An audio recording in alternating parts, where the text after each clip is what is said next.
Welcome to episode 7 of the Sober Truth.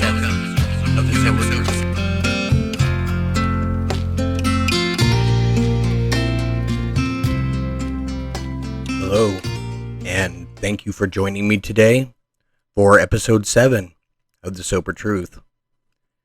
It's been a couple weeks since I've put a podcast out. I took a little break. I was working pretty hard and just had some downtime. So I'm glad to be back. I'm glad to be recording today.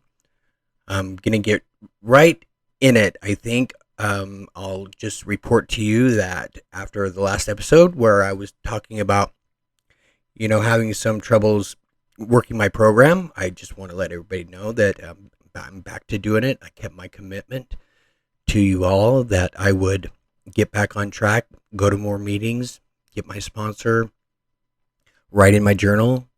So, yeah, I'm happy to report that, I'm feeling very good and I'm back on track. And I hope you are too. It's not an easy thing to do sometimes, but it is necessary in order for our survival. So with that being said, I wanted to, before I get into the episode, I have a very, very special poem that I'm going to be reading that was written for this podcast by somebody who listens to it. And this person is very special to my heart. He is my cousin, but he is more like my brother. And he also, like me, struggles with addiction. It runs very heavily in my family. And my cousin Trevor is one of the most special people in the world. We have been through a lot together. So it is my pleasure to read this poem to you that my wonderful cousin Trevor Allen wrote for this podcast.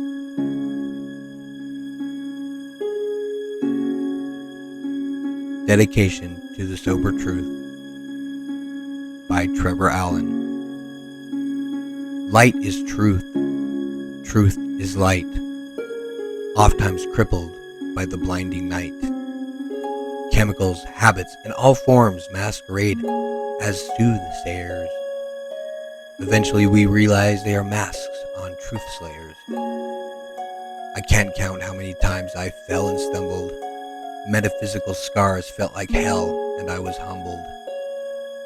Let's clothe ourselves in noble proof. May we find healing in the wings of sober truth. On my knees at the darkest hour, begging, pleading, finding my higher power. Truth is light. Light is truth.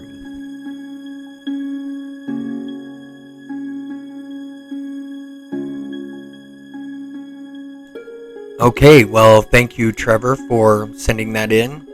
It was a really beautiful poem. So today I have a very special guest. This is somebody who is a normie.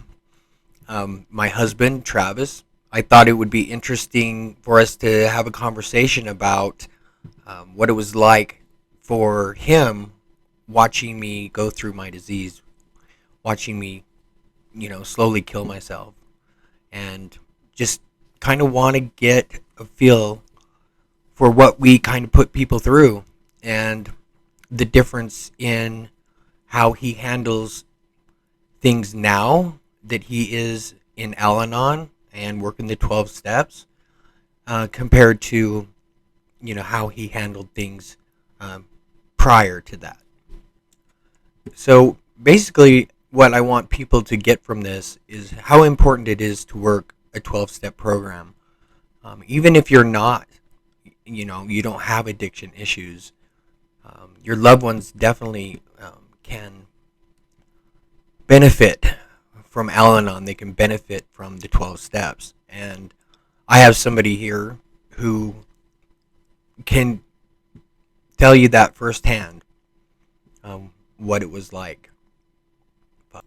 So I'm just going to jump right into it. So, hello, Travis. Good evening.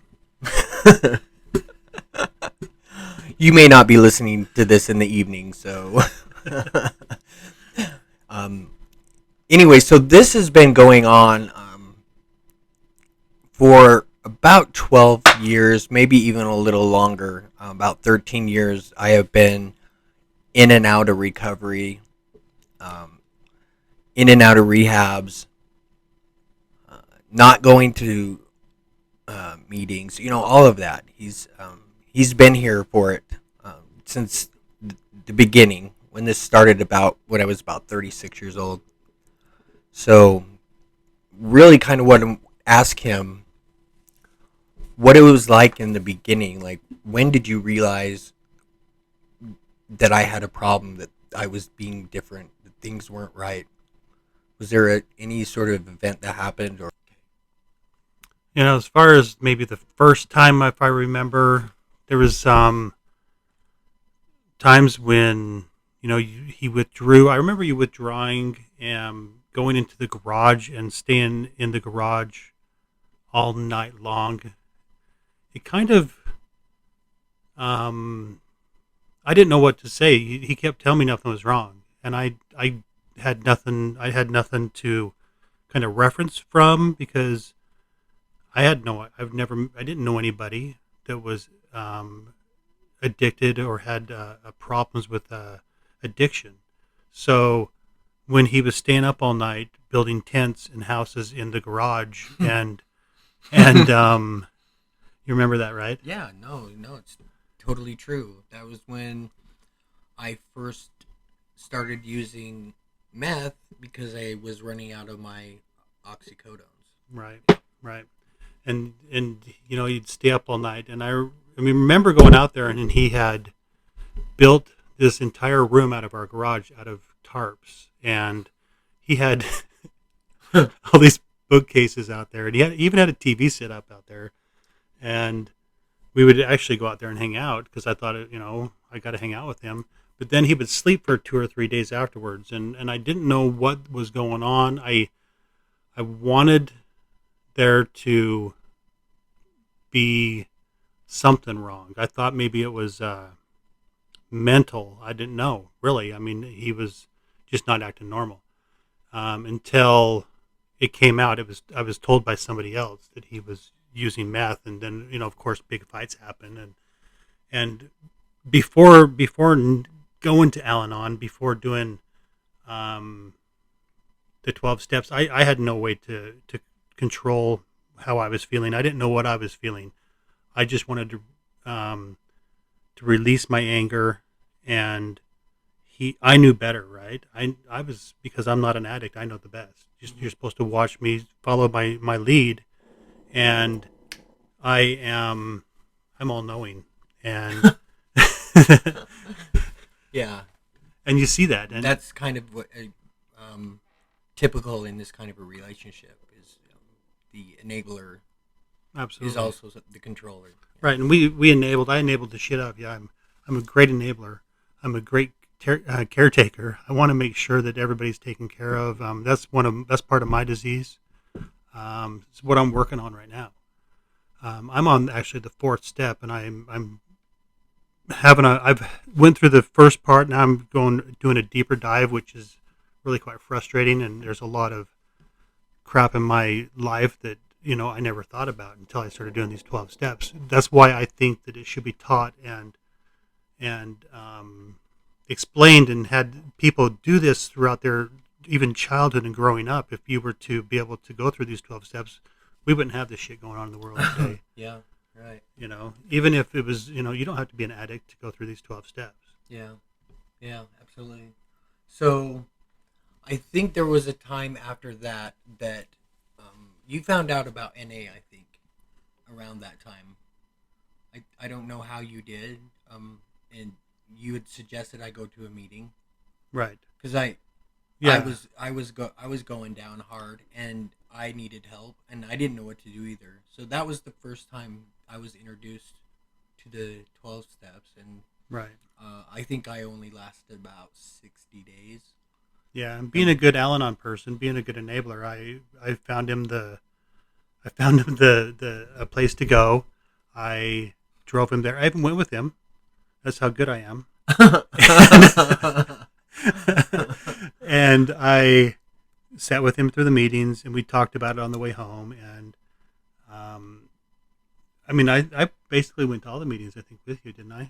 No, I went to a lot by myself because you were working, but I think the problem was why I didn't last that long is because I didn't take the 12 steps seriously. In my mind, I kept thinking that I could do it differently. I can do it better, and the whole God thing really turned me off. Turned me off too. And that's part of the reason why. And I wish that I had given it more of a chance, like I did this last time. But that's not what God intended for me. So it wouldn't have worked back then. I was highly against God in my life. The kids were young, and we were trying to raise them agnostic, I guess. Yeah. We told them if they wanted, they could choose what they wanted only when they grow up, though. And so we never took them to church. We ourselves didn't believe in any. At least I didn't. I didn't believe in a higher power. That has come extremely recently to me, for the higher power, which I believe was the changing point in JT and I's relationship. If we didn't have that, I don't think this would be still working out. No, absolutely not. I don't know. I mean, there's been a change in both of us. Yeah. A mind shift. Well, God is number one in my life. Like, that is, if I slack off on meetings or slack off on writing in my journal, I never slack off on my prayers because I know that, I don't know. I had an awakening. I can't explain it either. But, yeah, it wouldn't have worked back then. No, it wouldn't have. We weren't ready for it. We were too angry. I was too angry at my church that I had previously went to, for not accepting me, and there was that's a whole drama behind it. And I didn't believe in it. I didn't want to believe in it.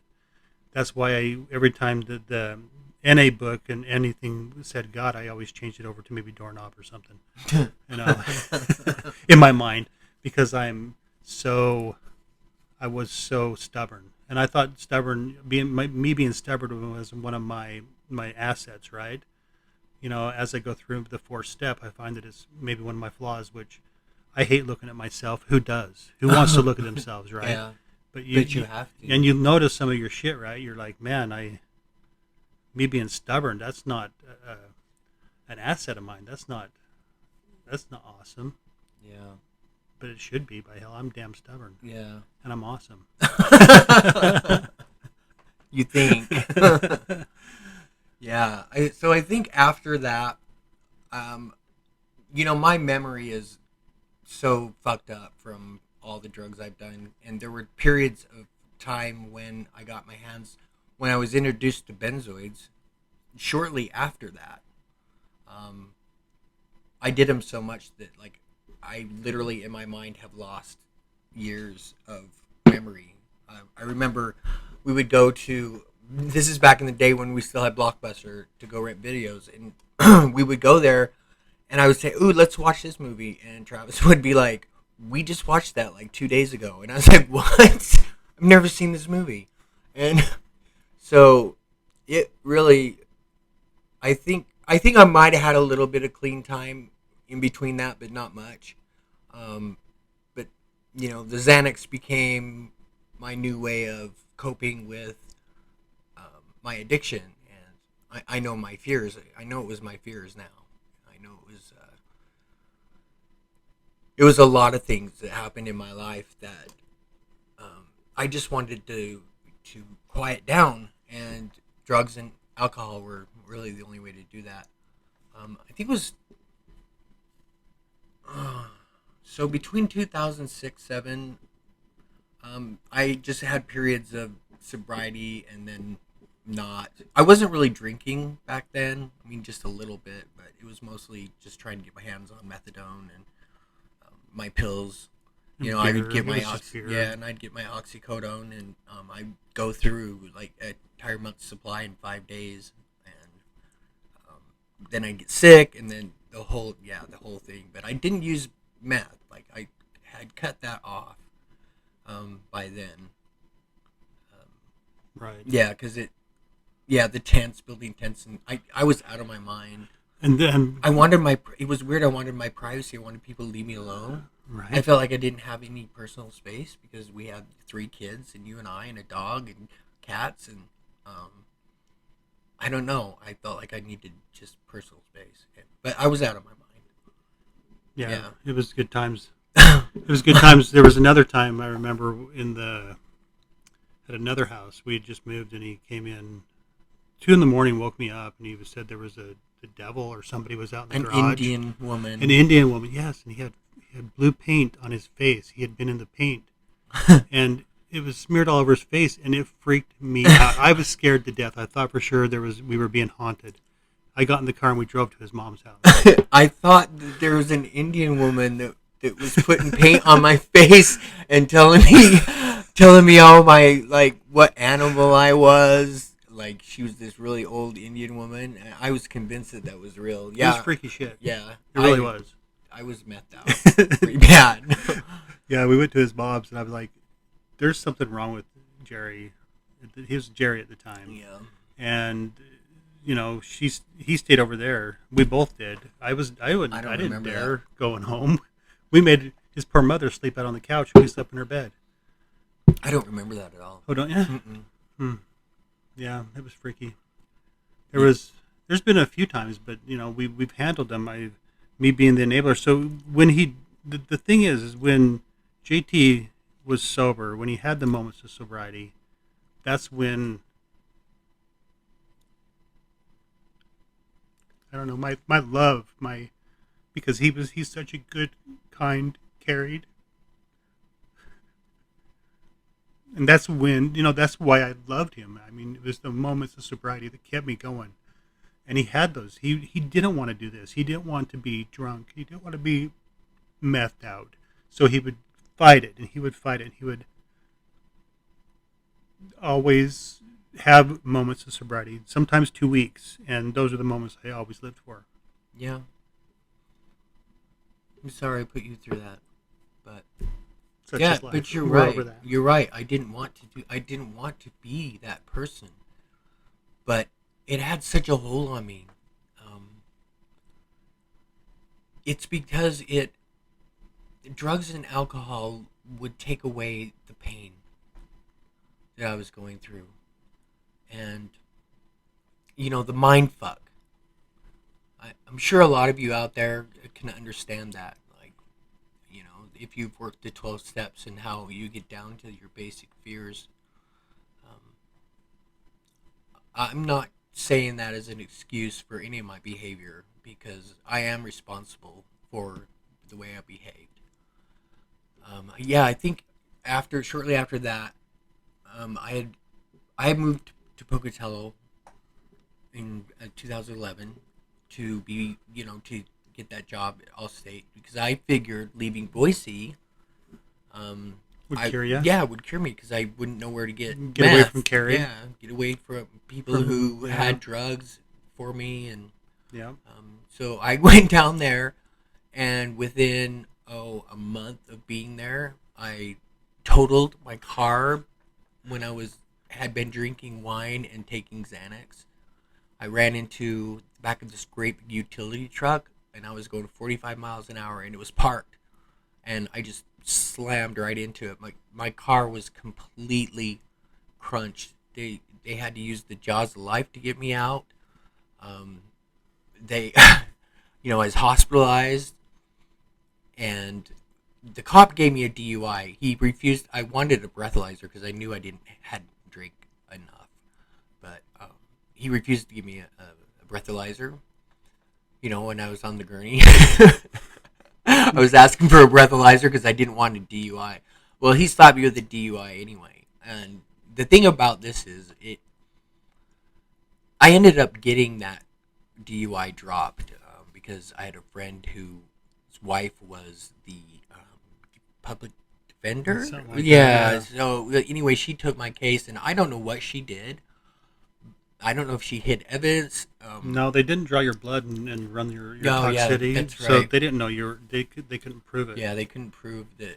But at the same time, I mean, maybe that would have been the wake-up call you needed. That's what I'm saying. Yeah. I mean, even though, that I got away with it, and yeah, it just kept me going. I was like, right, yeah, well, I got away with that. I just won't do that ever again. right. You know. Never So, drive it like that again. And you never did you? you know, Yeah, right. I don't know. Possibly. Hell yeah, he did. I don't know. Anyway, so I don't know, what was that like to get that phone call that I was in the hospital. So I had known he was on his Xanax again because we would have conversations over the phone, and I could tell. And I was, in my regular way, I was pissed. We had been fighting because I knew he was taking him again, and the promise is that it's the hurt from the promise to never do it again, and then always that promise being broken, and And that's the hiding it. and the hiding it, and Yeah. the lying, and Yeah. for me to go and say, hey, are you taking Xanax? Is part of me, instead of saying you're on Xanax, it was me asking him and waiting for the lie because I knew he would lie, and that's part of me. That's a part of my changing. I do not state the obvious anymore. If I see him drunk, I'm not going to go up and say, "Are you drunk?" Because that's just sitting there waiting for him to lie to me because I know he's going to lie. It's none of my business anymore what he does. If he drinks, if he does anything, that's his shit, and he's going to have to deal with it from here on out. I will never ever deal with his alcoholism or drug addiction again, as far as trying to control it. That's going to be his own shit. Yeah, and that's the big difference, because I think that, a lot of my using was, if I wasn't using and then you thought I was using, and then I would say I'm not. Of course, I lied so many times that you're not going to believe it. So then we'd get in these huge fights, and I'd get angry, and I'd say, fuck it, well, I'll just go do it again because he thinks I'm fucked up and I'm not. And it was just this cycle we went through over and over and over. It was like a nightmare. I would have times of 6 or 7 months where I didn't do any drugs. I was drinking, probably nightly, but some beer. Wasn't getting trashed. I was still able to work a job. I was functionable at that time, until about 2016, and that is when I had gone up to visit my son. Both of us had, up in Washington, and of course I had pills there, even though I promised Travis I wouldn't take any pills. I had some hydrocodone somebody gave me, and I think I didn't have any Xanax, but I think I had some Oxys too. And anyway, to make this story shorter, we went home after like a 5-day visit, and I was drinking a lot when we were up there, because you can buy like what was I drinking, that really licorice stuff? Yeah, Jägermeister. Jägermeister. You can just go down to the grocery store and get it there. It's not like you have to go to a liquor store. Right. It was everywhere. So I would sneak out to the car, and I would take a couple shots and pop a pill so I wouldn't, because that would sober me up a little bit. I just tried to keep this balance of just enough buzz so I could drink and take the pills, because the pills help take that away. Right, and nobody knew you were doing anything. You acted totally normal, just saying. No, everybody knew. You might have thought that you were. I did think nobody knew. No, everybody knew, and Tyson even talked to me about it, and Hannah. Oh, you didn't tell me that. I think I did. No. We did. Yeah, I did. Probably in time. So whenever I used to bring stuff up was when he was usually messed up on something. And because that's when I wanted to hurt him the most. And I would bring the stuff up, but he doesn't get it. He doesn't remember because, of course, it makes him forget, especially the Xanax. Mm-hmm. So he doesn't get to remember my hurt and my sadness and my hate. There was so much hate and anger and frustration. It was an awful time. There was a bunch of times when,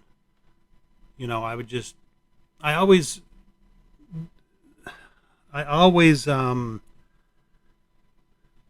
stopped talking to him. I shut him out. I stopped. I would stop. I can't remember how the hell we put it in Al-Anon. I'm not the best Al-Anon person because I can't remember our slogans. Well, that's okay. You're still he talks to his sponsor every morning at 6:00 in the morning. Every morning. Every morning. I don't know if I would want a sponsor like that. I love it. Honestly. If he doesn't call me, I worry. I think that he's something's happened. So I'll send him a text. I'm like, "What the hell? Are you all right?" He's like, "I just slept in. Leave me alone. I'm all right." He's the best sponsor. He's a guy from he's from New York, and he calls me on my shit, which, he's got that New York accent, and he's always like, "Forget about it," and forget it. Oh yeah, he's hilarious, but he's so in touch with God and so in touch with his self as far as he works he lives his program. He's been doing it for 25 years now, I believe. Yeah. And I tell you, he knows his shit, and he is strong in the program. So you shut me out. Yeah, oh yeah. I would shut down. There were so many times that I would just, be quiet. I'd go into my room. I would ignore. I would let him do his shit. And it got to the point in Pocatello where, we were apart for so long that I didn't care if you left. Yeah. Well, and then he did leave. Well,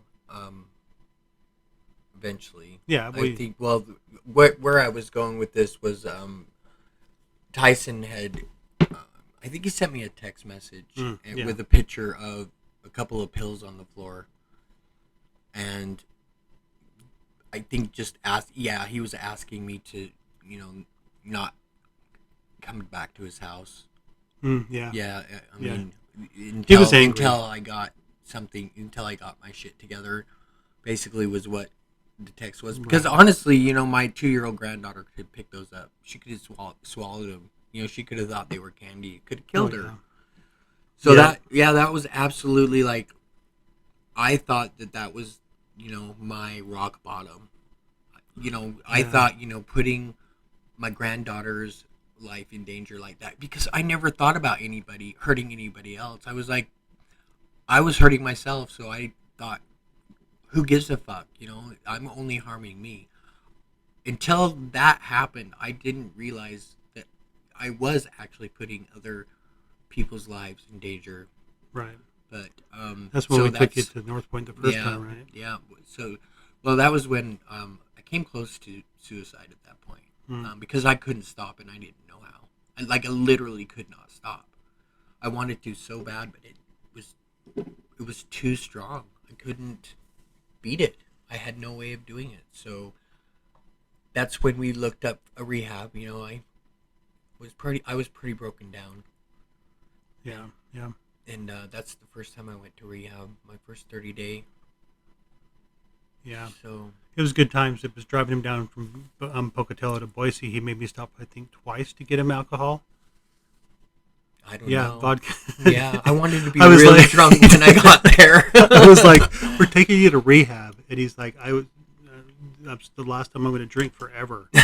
So I want to drink right now." So there I go. I stop and eat, fucking just drink. It was good times. Good times. Good times. Yeah, I was trashed when I got there. I don't even really remember checking in. Which you shouldn't. Yeah. Yeah, so that was, I was scared to death to go to rehab because I had no idea what it was like. To me, I was thinking I was going to be in there with all these badass junkies that are mean, but it was not like that at all. That's because you only had a reference point of Intermountain here, which is the state-run hospital. I was 5150 a couple of times in Intermountain for being hospitalized and losing my mind. Travis took me to the hospital probably twice a month. Oh my God! It was insane. I bet you we owe the hospitals millions of dollars.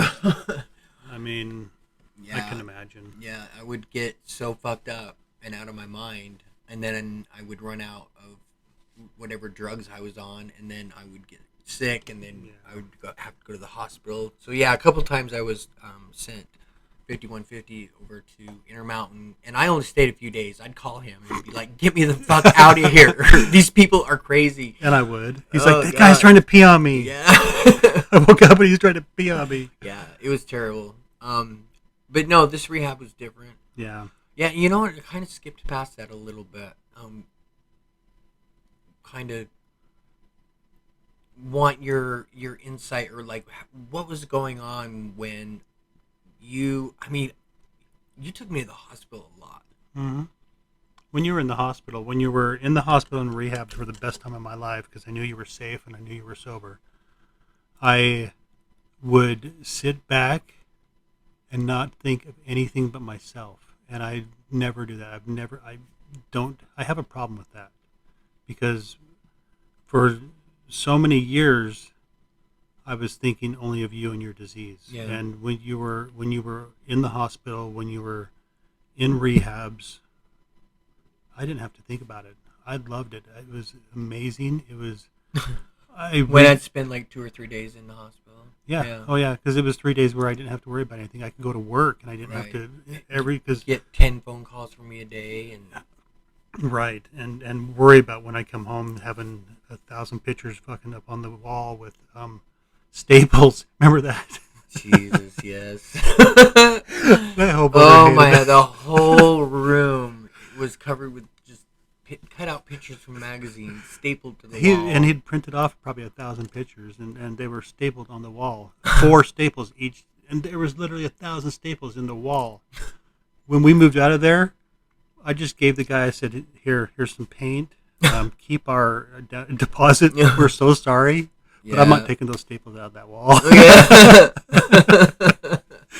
Yeah, because I pulled all the pictures off. Yeah. And all the staples stayed in. Yeah, that was when I was in my insanity. That's the insanity of this disease, is that I thought that was perfectly normal behavior. It seemed like it was, and now, hearing from you, I realized that's insane. Yeah, that's pure insanity. It was always scary coming home, especially during those times. I didn't know what to expect. Sometimes it was he would maybe be in bed, and that was what I really wanted, actually. And we didn't have much of a relationship. We had we were living in the same home, but our relationship was just like, you walk by each other and say fuck you and then carry on with your day. We didn't really have much. No, it was dead. My spirit was dead. Yeah, my soul was dead, and I think yours probably was too. Defeated. It was defeated. It was I cannot blame your drug habits or your drug abuse on how I felt. That was my own doing, and that's how I've come to find that it was my own doing. Yeah, and that's why I think that this time in Al-Anon, I've been down on before too. I've been in and out of the rooms myself, and but when I first went in, I didn't believe in a higher power. Yeah. My higher power was, I would, I believe. We started going to church. God, I didn't want to go to church. Searching for God.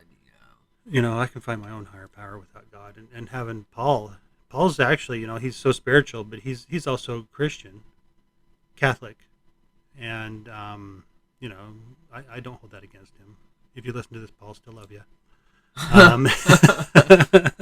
But it's the religion, the God. I don't care. You can be who you want now, but I am no longer scared of him using again. That's part of it. I was always on edge. When he would be sober, it was the listening for open cans, right? That's a part of it. You listen for the open cans. You listen for the fucking pill bottle.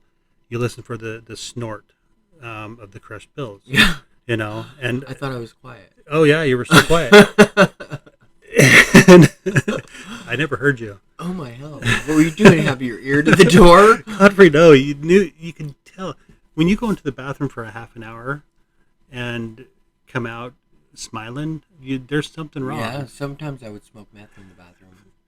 I had it hidden in my God, closet. that pisses me off. The one on I Silver would. City? I'd run the shower. Yeah, I'd run the shower and sit there and smoke meth. Yeah. Yeah. But anyways, where were we at? I don't know. Oh, we were talking about the hospitalizations, and Right. you were saying our relationship was dead, and it was dead. It was. I think, I don't know why Travis stayed. Honestly, I'm still trying to figure that out. I know he couldn't have loved me during those times. I mean, I stayed for the kids, I think. yeah, probably. I wanted for the kids to be able to have, if it wouldn't have been for me, he wouldn't have had the kids. No. They would have been with their mother, which would have been fine. But at the same time, But we're talking the last 4 or 5 years of their growing up. Yeah. Yeah, because I'd raised those kids. Oh, yeah. All when the they way were till I was younger, 36. no. Yeah. But, the kids, when you go through an addiction, of course, the entire family structure changes, right? I become the codependent. I become the one that controls the shit out of everything. And then there's Tyson. He's the hero, and Taylor's the lost child, and Austin's the who the fuck? He's the brat. No, he's the Joker, right? He's the clown, the Joker, the brat, I guess. He was a brat. He was a cute little brat. So yeah, the family dynamic changed after I started drinking and using. Oh yeah, and I think it was probably particularly scary for the kids because they didn't know me like that. Like right. they'd known me as dad and fun and right. responsible and I think when they saw that change after seeing me for years and years and years as being dad, I bet that was probably really scary for them. Sure. I don't know if you ever had any conversations with them about it. No, I'd never have conversations with them. I didn't want them to think anything different of you. Mm-hmm. I never once said anything about that to them one time. No, I didn't want that.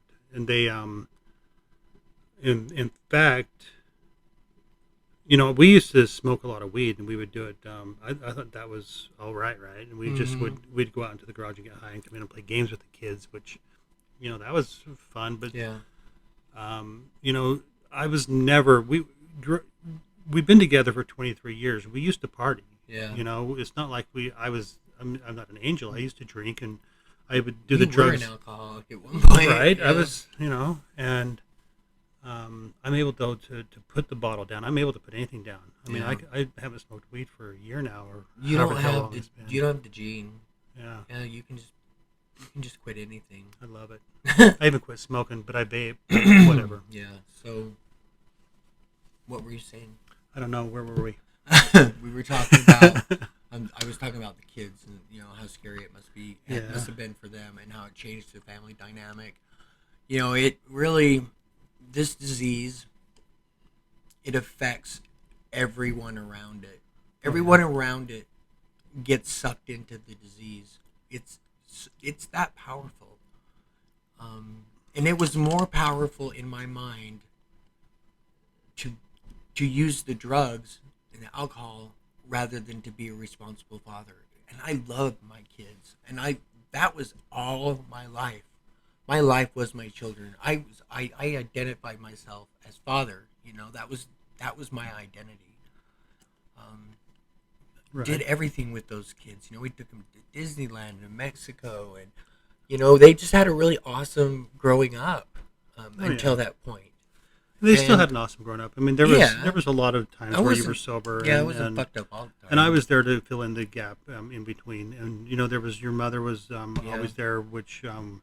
We'd send them off, and then that's when you'd get even worse because they weren't there, because you'd have your time to play. Yeah. But you weren't always messed up around the kids. But there were times when you were, of course. And they were there, unfortunately, to see the worst of it sometimes. The time I called the cops and the ambulance. And holy shit! Can you tell? Why did you call the ambulance and the cops? Oh yeah, it was scary. I was scared to death. I thought he was losing his mind. He would get out of bed. We were sleeping upstairs, and he would get out of bed, and he would put his hand to his face and say, hello, yeah, and he'd have a conversation with himself with his fingers. With his finger, he didn't have a phone. Don't remember that. And he would, yeah, I'm on my way. I'd be like, you're not fucking driving anywhere. I am going here. And then we'd get in a big fight. I'm like, then he'd lay back down and he'd jump back up and he'd start talking to himself again. I thought he was losing his mind. This was a combination of meth, Xanax, and Ambien, and alcohol. Yeah. And I think I took like 30 Tylenol or something. Tylenol PMs. I don't know. Anyway, go ahead. It was messed up. I thought he was losing his mind, and then I called his mother. I'm like, you need to get over here because I can't not handle this. I had to work. I worked. I used to build cabinets, and I had a very physical job, and I had to go to work to support his addiction, right? Because I had to pay the bills. He wasn't working. I couldn't hold the job down. No, so I had to go to work, and it was 2 or 3 in the morning. I finally was like, she came over, and I'm like, well, what should we do? And she's the one that called the cops. And he was fucking pissed. In fact, he was pissed here until like yesterday. What? I think have you even let that go? Oh yeah, hell yes. You were still pissed last time you came out of rehab. I'm still pissed at you for calling the cops. No, I mean, it could have been handled differently, but it is what it is. Right. Yeah, I was really upset, and the kids did have to eventually see me get gurneyed out of the house. Oh yeah. I was on a gurney. They were older and yeah, they were older. Austin wasn't there though. It was just Taylor and Tyson. Yeah. So and those are amends that I still have to make, and I will. Yeah. But yeah, that was definitely a very terrifying time because I remember trying to get out the bathroom window to get on the roof to get away from the cops. Oh my hell! And we had a pipe, so the sheriff, or no, it was one of the firefighters, saw our pipe upstairs because we smoked weed at the time, and he's like, "What's this?" I'm like, "I don't know what that is." And I went and took it and I hid it. He didn't say anything. Yeah, thank God. That's because they were trying. Anyway, yeah. So, it's that's what this disease has done. And even after something like that happening, I'm sure I sobered up for a while after that. This was way before I went to rehab the first time. This was like way back in like 2007 or something. No, this 2010, maybe 10ish, yeah. Because the kids were in high school. Yeah, but Tyson was probably a senior. Yeah. So. Yeah, it just changes the whole dynamic of the family, and it like I said, it was more important to me than my own children, and that was not me. That was not me at all. If you talk to anybody who knew me, I put everything of my life into my children. They were my reason for living. Before I started using. Yeah, you become dead. You become somebody else. He was completely always somebody else, and you always wanted those times because you knew the times when he was sober. He was the most caring, the most loving. He was funny. Fuck, he's funny, and he's not funny when he's doing drugs. It's just not funny. And we would have such good times. And that's that's part of the reason why I stuck around. Plus, I wanted the kids I had to be there for the kids at that time. That's the reason why. Later on in the times, why did I stick around? Fuck, I don't know. Because I'm stubborn. Convenient, yeah. Right? I mean, the last time when you came down and ransacked your friend's house, got put in the trunk by somebody. Yeah. He called me one time. He was like, just let you know, I'm being chased by these people with like 2 faces. I don't know if I'm going to make it home. I think I'm going to die. I'm like, get off the road. He's like, I'm driving out to the desert. I'm like, go see your grandmother. Go to your grandma's house. And that was a bad thing to do. I feel bad. I'm going to make amends to your grandma about that. I know. My Sending poor you grandma. Over there. Yeah. That was awful. Yeah, that was 2019. It was right before I went to rehab the second time. Yeah. And you would think that experience I went through would have been the rock bottom. It would have been the thing that changed it. It was literally 6 days I was hospitalized 3 times in 3 different hospitals in the city. And he never got arrested. Never got arrested. He went and told somebody that he was locked in the back of his trunk and being kidnapped. And then the cops came. And the cops came. They put me in an ambulance because they knew I was out of my mind. Holy shit. And then I almost jumped off my grandma's balcony because there was a demon telling me to. Right. And she called the cops? She pulled me down.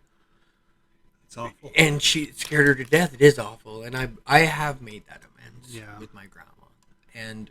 But anyway, yeah, I went into, basically I had 5 days of psychosis of being chased by demons. And that's when I went to rehab in 2019. Right. And then I did a sober living house. And those were good times. Yeah, I know. He was sober. I was living by myself. It was good times. Yeah, he was in Pocatello and I was here with in Boise. Our middle kid. Because I wanted to go through the IOP program, which I didn't finish. I left like a month early, I think. And then I stayed in the sober living house for a couple months, and then a friend of mine and I went and rented out another house.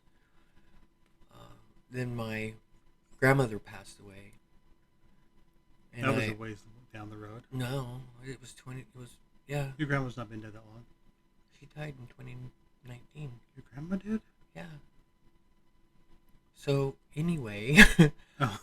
She died in November of 2019. Oh my gosh! Or December of 2019. Okay. So around Thanksgiving, I moved back home.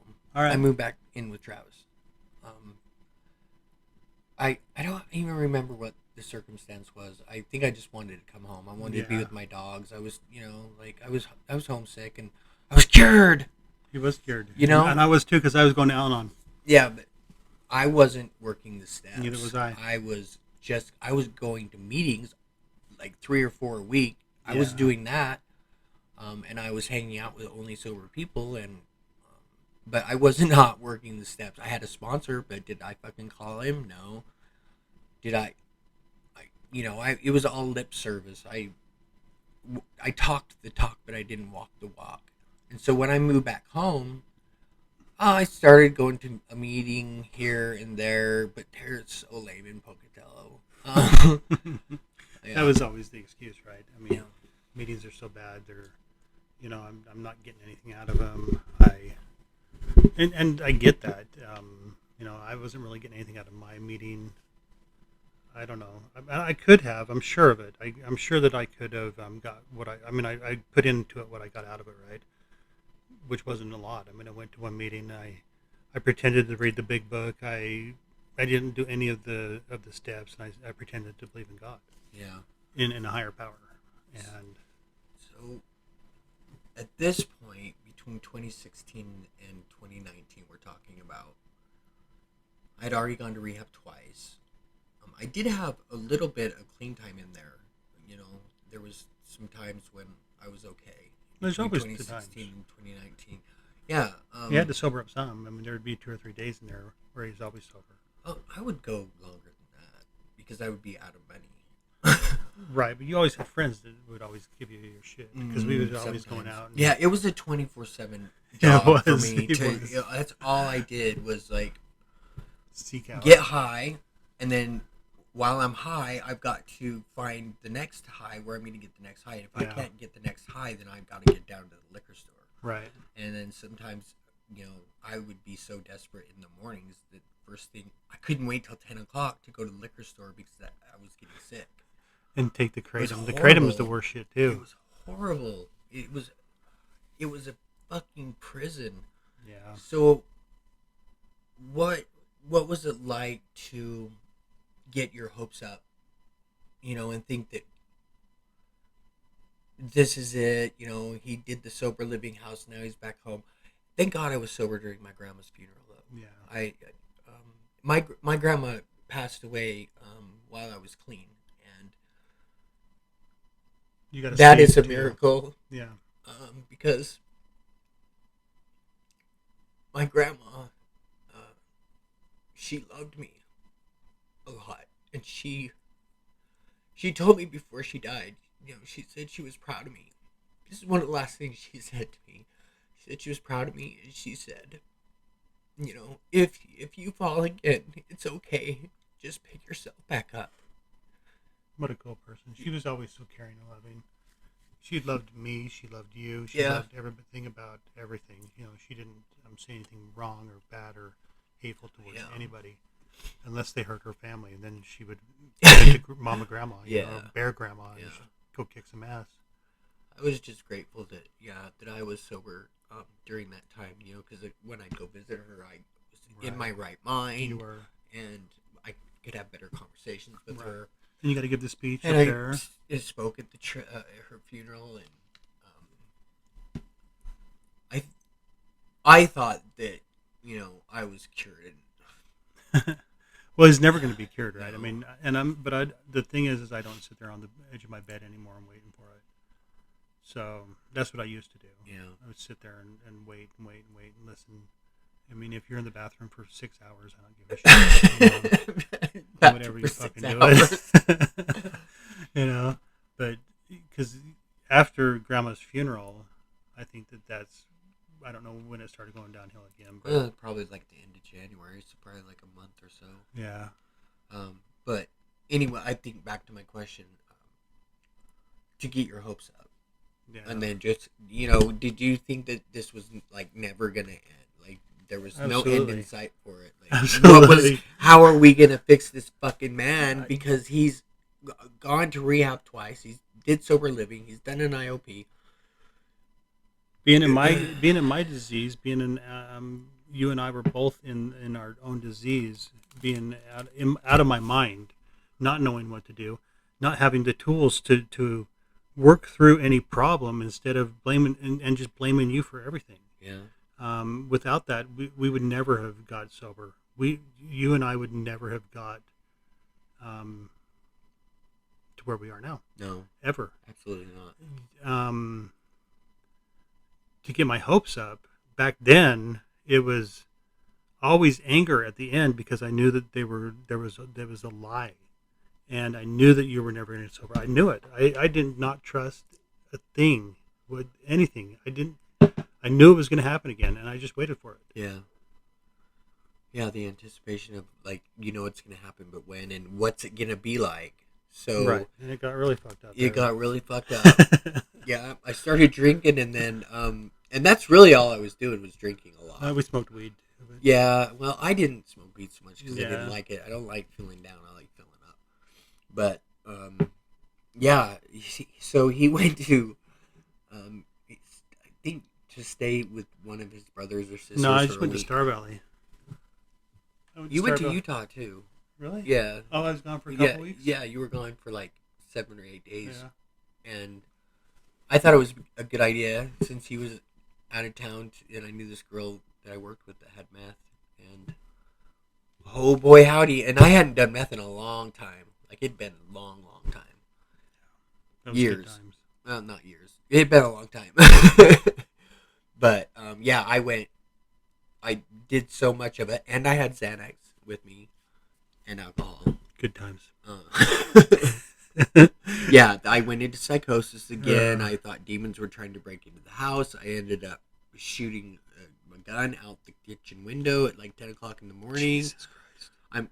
It's lucky I did not kill anyone, because there were people all over the place. And he's never been arrested. I don't get this. There is a higher power over watching him, shooting a fucking gun out the window. It was in the trailer park, I guess. That's the reason why he got away with it. Because only trailer park people can get away with shit like that, right? But that was scarier than hell too, because when I'm home, of course I do my whole, I'm going to rescue you. Yep. And here I come. Da-da-da-da. And, I tried, but it was scary, because you would see shit, and then I start fucking like, I don't know, there's something over there with a fucking staring at us on the side of that other trailer with a face melting off. And he would tell me, he'd be like, and he would wander the house. He wandered the house for 2 nights saying, oh my God, they're coming in the house. Travis, help me. And then I start freaking shit. It was really scary. And I was scared to death. We had Taylor there with us. Yeah. And Taylor got to witness it. Yeah. Poor kid. He's the one that called me. He's like, "You need to get the fuck home Yeah, right now." Taylor wouldn't come out of his room, and I kept going to his door and be like, "Help me, Taylor, help me! There's people trying to break in." And be like, "No, there's not." Until he shot the gun out the window. That was the last straw. Yeah. Well, it's because I wanted to take a shower, so I was trying to scare them away for a minute. You know, it's so dumb. It is dumb. It was scary. Anyway, so yeah, we moved here. We moved to Boise, because again, you know, that had been my way to solve problems for years and years and years, was just to move. Yep. But because moving's gonna fix everything, you know. And he would convince me that he was gonna be sober. I promise you, I will be sober when I'm there. Right. All I got to do is get away. I have a huge community there. I'm gonna go into meetings and this and that, you know. But he was fucked up during the move here. Was I? Yeah, you were. On what? I don't know. Probably pills. Kratom too. Because you had to stop somewhere and get like a gallon of it or something. Yeah, I don't know. Weird. I don't remember that. Do you remember the move? Yeah, I remember the move. Yeah. I remember us coming up and staying the first night in here without our furniture. Yeah. Remember you all? I remember it. Good. Yes. Just checking. I know that I did. I know that I did steal some tramadol. You had a big bottle of tramadol from your dad. Son of a bitch! I was so pissed. Yeah, I didn't steal very much of it, just though. a quarter of the bottle. No, it Yeah. was like 20 pills. The bottle was completely filled to the tip top. Me and my sister had leveled it off. There was probably 500 pills in there, and there was a quarter of it gone when I got into there. I forgot all about him, or I would have taken him out of there. Yeah, well, I found him. Lucky me. Lucky him. Because I was also drinking, and I needed something to keep me level-headed, so bitch. the tramadol kept me sober enough that I could still drive and not wreck. Yeah, but there was a bad storm that we drove through. Yeah, I do have God watches over me. Yeah, because I should be dead a million times, or stopped by the cops or arrested. something. Yeah, like, anything. And I knock on wood. I'm glad you haven't, Yeah. because our insurance would be really awful right now. You're costing me even more fucking money. See, that's where my mind goes. Yeah. It's always to my cause, my effect. Yeah, but yeah, I mean, it was so I guess the summer I was on and off drinking and using kratom a lot. I didn't have access to any pills. His mother would send them to you. Yeah, Mom would send me some stuff. Sorry, Mom, if you ever listen to this. But it did happen. Yeah. Well, because I would lie to my mother. I would convince her that my back was hurting so bad that I could hardly walk, and my mom loves me, and she's a good enabler too. She loves you to death. Yeah, she doesn't know. She doesn't know what we know, and so Mom would send me some of her methadone. That's true, and but I know only like 10. It wasn't like she sent me a bunch. Excuses right there. Yeah. So this last, the last episode before I went to rehab this time wasn't all that bad. It was, I basically had drank so much for so many days in a row that I could not get off the bed to go get more alcohol, and I was going through withdrawals. And Travis wouldn't go get me any alcohol. And I melted into the fucking bed. It was so miserable for like a day or two. You drove down to the store finally and got it. And Yeah. puked all over in the truck. And then you're like, take me to rehab. So I cleaned up your puke in the truck because you were in rehab. Remember that? Yeah, I remember that. Yep. But yeah, it took me though like a day and a half before I was able to actually get up. I was withdrawing so bad that I knew at that point that I needed rehab. Right. But I still needed to go down to that liquor store and get something to drink, and it piped me right up. Yeah. Within 10 minutes of drinking that vodka, I was perfectly normal. I was And you, I could walk around and eat drank like and 3 pints before you went into this rehab. It was hilarious. I love when you do that. I did not. I drank one, and then we got that. It was like a wine cooler. Yes, it was a wine cooler. Yes, yeah, that's which right. Sucked. I wish I would have got. He's like, I got to get more. Yeah, but the liquor store was You're closed. taking me. So what did I do? I stopped and fucking got him some. I tell you, that's how good of an enabler I am. Yeah, I'm good at it. I can tell anybody that's listening right now that after this last, I went to rehab. It was the same rehab that I had already been to twice, and after about a week in there, I don't even think it was a week. It's like 4 days or 5 days. I think it was. I knew something. I knew I needed something different. Like I knew that this was not going to work because they were teaching the same stuff. It was the same routine. I wasn't getting anything from it, and I was so desperate to be me, just to be a normal me, and not have to have this weight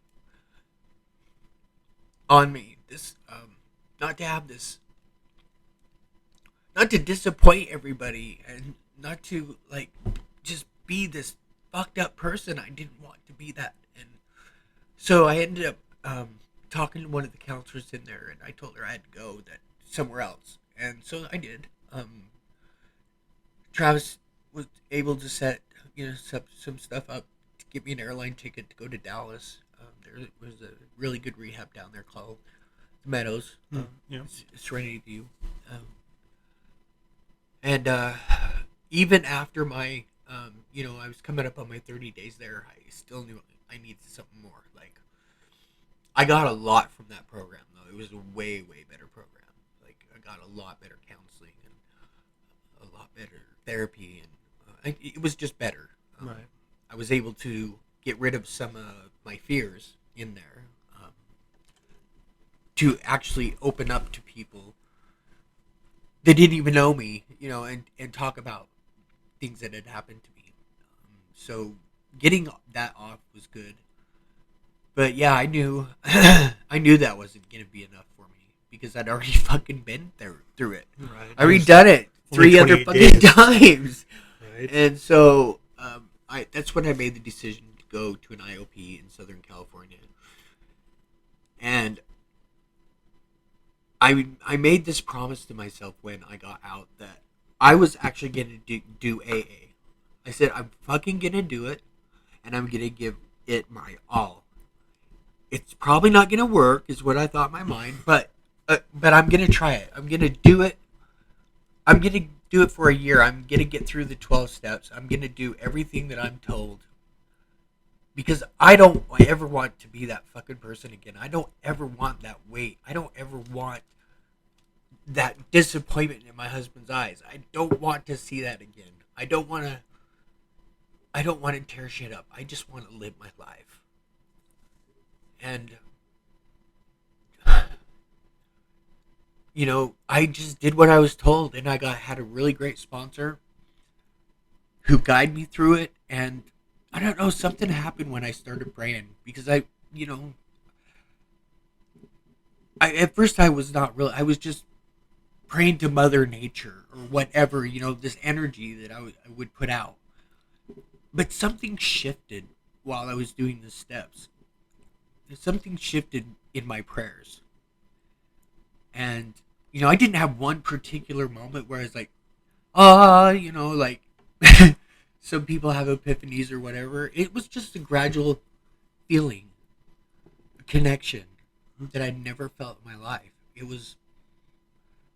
I knew God was working in my life because a lot of things that happened to me were not fucking coincidence. It's impossible for the things that has happened to me, for me not to believe in God. Sure. To still be alive. And I think that's what made the difference this time for me. I think also God putting some people in your life down there that is still in your life today that are strong and caring, and you love them like brothers, and you tell me their stories and tell me, and it's so cool that you have that.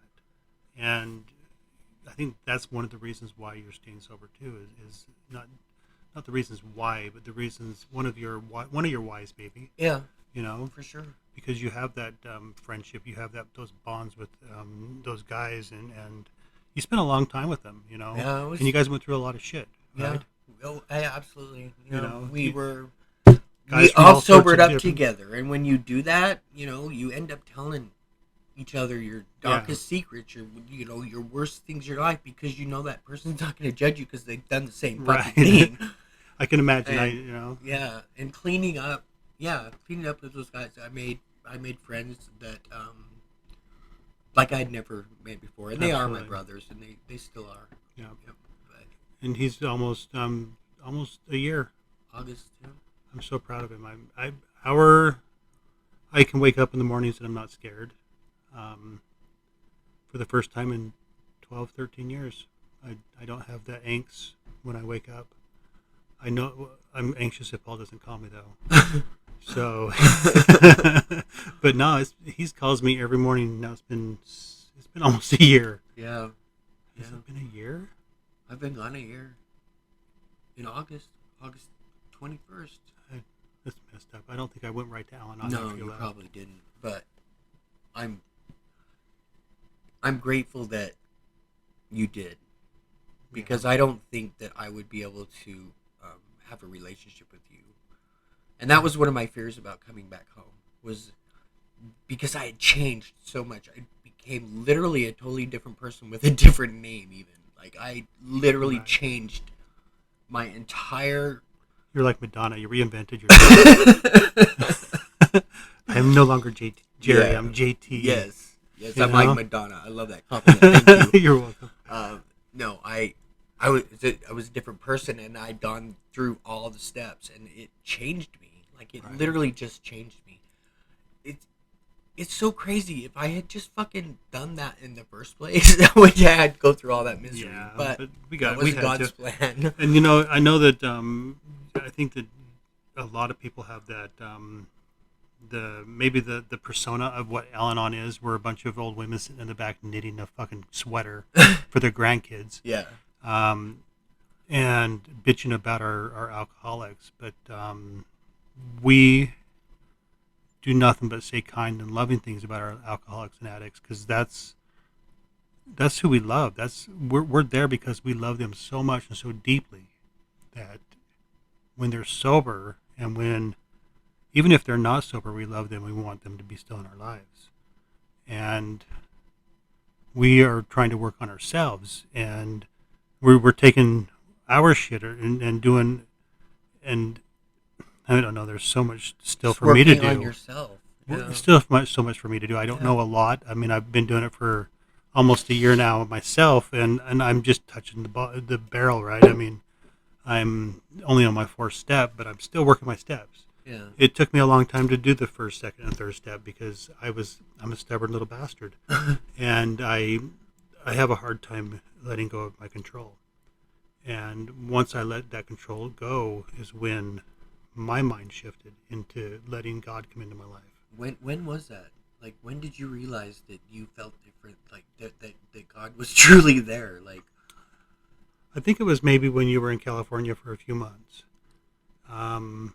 My mind did not wake up every night with angst, so I had other reasons to be able to wake up. yeah, And I had to actually look at myself yeah, instead of focusing all my fucking energy on you. yeah.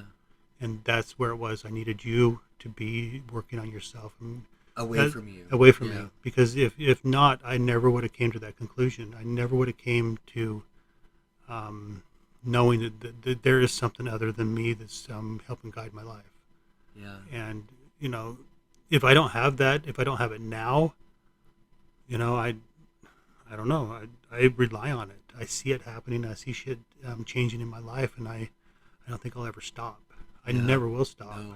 It's So it's just a part of me now. yeah.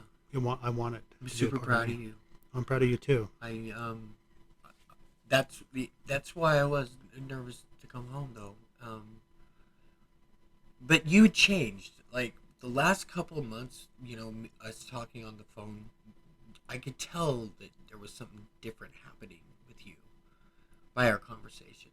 Oh, yeah. And so by the time that I did, I graduated my IOP program. I finished it because I said I was going to. Like I just, I had actually wrote down in a book who I wanted to be, and that was one of the things to finish everything I start. Right. And so, so I could never quit my job. But anyway, so yeah, I moved back home and been back home for a few months now, and everything's going great. Travis and I get into a little, we'll start getting into a little to an argument, but then we've got these steps we've learned, these things we've learned in our programs. Now we can actually not argue. We can communicate. We can take a step back, and we do. We'll go in the other room for 5 minutes or whatever it takes, and then come back together and say, what was this about? And we will. There'll still be times when we forget our program. At least I do, and I will be like, "Well, you just go right to hell. I'm going to go ignore you." And I ignore him for 5 minutes, and then I know the steps. I know that where I can. I don't have to work the entire steps before I can go out and actually make amends, because I haven't been to a step 11 yet, right? Or 10, whichever one it is, where you instantly make amends. 10. 10? Yeah. I don't, I read the steps. It's okay. So you need to admit you're wrong. Right. And when now you're I wrong, promptly admit it. I can admit I'm wrong because I know that I'm wrong most of the time now, which irritates the hell out of me because I'm usually right. Just ask me. Yeah. That's my disease. That drove me crazy. I know I could never, it was always what you said was truth and fact. But it's okay. That's the past. It is the past. Dwell on it, but we're not going to dwell on. I'm super proud of you, and I hope that listening to this, if there's anybody out there that knows somebody that's going through this, Al-Anon is a great place to go. If you have loved ones, suggest it. If you're with a partner, or your wife or your husband or whoever can benefit from that. It helps. I don't think that we would have the relationship we do right now if Travis hadn't gone to Al-Anon. And I know for a fact that if I hadn't done the 12 steps, we wouldn't be having a relationship right now. Right. And I watch Travis, and I watch him work his program and listen to AA speakers on YouTube, and I see it working in his life, and it keeps me going. It keeps me working my program and doing this podcast, helping others, and it's very encouraging. So I know that we've got at least another 23 years. Maybe longer. Right. Depends on your cholesterol levels. Yeah, right. He does have life insurance, though. So yeah, right. I'm good. I'm putting it in my kids' names. Nah. If I'm dead, I'll know who to call. Yeah. I'm just kidding. Yeah. He'll never kill me. I'll kill him first. It's not all fun and games. It truly is not. We laugh about it, we joke about it now, but going through it at the time, it was heartbreaking. It was awful. There was a lot of hatred and mean things said. Yeah. And to go through that and say that to somebody you love deeply is heartbreaking to have to do. And I hated saying those things to you, and I hate looking back, but those are amends I'm going to make when I go through it. Yeah. It's the way life is. I think that most people that have addicts and alcoholics in their life go into this state. I think they do. I don't know unless they just get out of it. I don't know. I don't know either. Yeah. But the ones that come into Al-Anon, they come in looking for a cure for their addict and alcoholic, and some people leave pissed because we don't have that fucking we don't have that. That cure where you know what, if you want to change your addict and your alcoholic, you change yourself first. Yeah. And that's the part of that's our program right there. That's really neat. Yeah. And we tell that to people, and some people don't like it. They never come back. Yeah. Because we don't have a fix for it. Right. they don't But it's for understand that them. they have to work for it. Yeah, then which it's going to be hard. they think that they're all powerful and all knowing, right? I've been there. They're Thanos, right? I've been there. I've been there. I could do it better than AA. Like, I was going to do my own AA book and do my own Oh my steps. gosh. Like, I thought that I could do it You were your better. own god, your own higher Well, power. I just thought I was better than. Yeah. And Doesn't that that always was part happen? of my It's too bad. problem. But anyway, I think we've been talking for about an hour now. So Holy crap! We'll I let- never talk. yeah, he doesn't ever talk. I do a living. I talk on the phone for a living. Yeah, he does it all day. So I hope this helped somebody. I hope it helped at least one person. Yeah. Because that's all I want to do. And I want to thank my husband Travis for joining me today. I love you very much. Oh, I love you too. And I know that if you ever need me back on, I'm here. Absolutely. I'm not too far away. And maybe we'll get some emails. Maybe you can reply to some of them. We'll see. Yeah. So Just kidding. jtthesobertruth@gmail.com. I would love to hear from somebody. Shoot me an email. And if you know me and have my number, shoot me a text. Like I say every time. I will text him all the time, and he's like, "Why are you texting me?" I'm like, "Well, I just listened to your sober truth." Yeah. Yes. I'm like, "Are you all right?" He's like, "What are you talking about?" Yeah. It's just always funny. Love Yeah. you guys. If anybody needs anything, send me a text. There's so much love out there, and I know that if you're hurting, if you're in pain, there's always somebody to reach out to. Yeah. Thank you. I love you too. All right. Well, join me on my next episode. I don't know what I'm doing yet, but it's going to be great. Thank you for listening to The Sober Truth.